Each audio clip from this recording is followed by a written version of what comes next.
వచ్చిన పత్రికా విలేకరులకు నా ఒక నమస్కారాలు.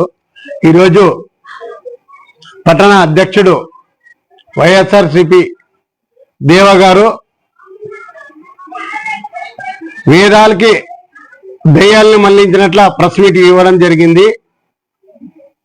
అయ్యా, గతంలోన జగన్మోహన్ రెడ్డి వైఎస్ఆర్ సీఎం గారు సంవత్సరానికి ఉద్యోగాలు ఇస్తానండి, ఎక్కడా ఇల్లే. ఏమిచ్చినారు? వాలంటీర్లు ఇచ్చినారు. 5 ఏళ్ళు పని చేర్చుకున్నారు వాళ్ళతోనా. వాళ్ళకి ఎక్కడా మీరు పర్మనెంట్ చేయలేదే. వాళ్ళకి ఇచ్చింది 5,000, 2,000 అట్లా ఇచ్చినారు. మీ బాలనాగరెడ్డి ఎమ్మెల్యే జిల్లా మీటింగ్లోనే ఆయనే అన్నాడు, వాలంటీర్లు పెట్టి మనం తప్పు చేసినాము అని అన్నాడు. మరి ఈరోజు వాళ్ళని గురించి నువ్వు మాట్లాడడము చాలా విడ్డూకారంగా ఉంది. ఆంధ్రప్రదేశ్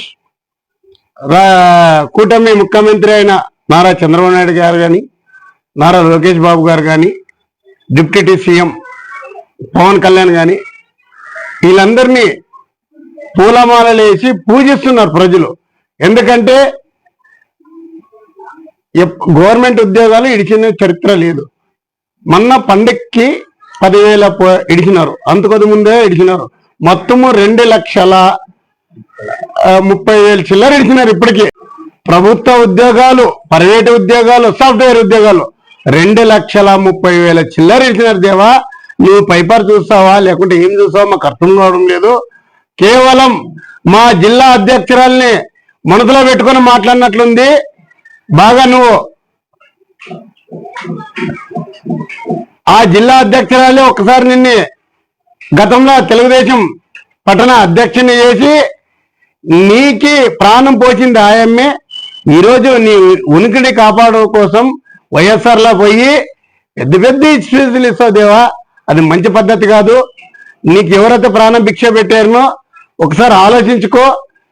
మా ఖబర్దార్, మా సీఎం నారా చంద్రబాబు నాయుడిని కానీ, లోకేష్ బాబుని కానీ, మా కూటమి నాయకుల్ని ఎవరన్నంటే ఇక్కడంకా ఉండేది తెలుగుదేశం పట్టణ అధ్యక్షుడు తిమ్మప్ప.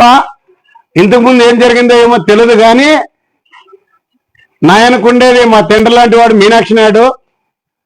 ఖబర్దార్, బాగా జాగ్రత్త పెట్టుకొని మా గవర్నమెంట్ విమర్శించేటప్పుడు నువ్వు ఆచితూచి విమర్శించాలని కోరుకుంటూ, అలాగే అభివృద్ధి అంటావు. అభివృద్ధి ఈరోజు ఏడపు మా గవర్నమెంట్ వచ్చినాక డ్రైనేజ్ కాలువలు అయితేనేమి, ఈరోజు మా సీఎం రిలీఫ్ ఫండ్లో మనం ఎన్ని ఇచ్చినాం దాని గురించి కానీ మాట్లాడినావు కదా నువ్వు. సీఎం రిలీఫ్ ఫండ్లో మొత్తం ఎన్ని ఇచ్చినాం సోషల్ మీడియాలో చూసుకో. ఎవరైనా మీ ఇంట్లో వాళ్ళు పోయింటే ఏమన్నా ఆరోగ్యశ్రీ చూడలేదా చెప్పు. మీ ఇంట్లో వాళ్ళు ఏమన్నా పోయింటే ఆరోగ్యశ్రీ చూడలేకుంటే ఆరోగ్యశ్రీ నడుస్తుంది, పేదవాళ్ళకి పింఛను నడుస్తుంది, హౌసింగ్ లోన్ ఇండ్లు కట్టుకునే వాళ్ళకి ఈరోజు డబ్బులు పడినామని పూలమాలలు వేసి మా నాయకునికి, మాజీ ఎమ్మెల్యే మీనాక్షి నాయుడికి పూలమాల వేసి పండుగ చేసుకున్నారు. పొద్దున్న నా తగ్గని వచ్చారు. నా తగ్గ వచ్చి నా నాగని స్వీట్ బాక్స్ అది ఇచ్చిపోయినా, వద్దు పోండమ్మా మీ డబ్బులు పడితే మీకు చాలని చెప్పినాం.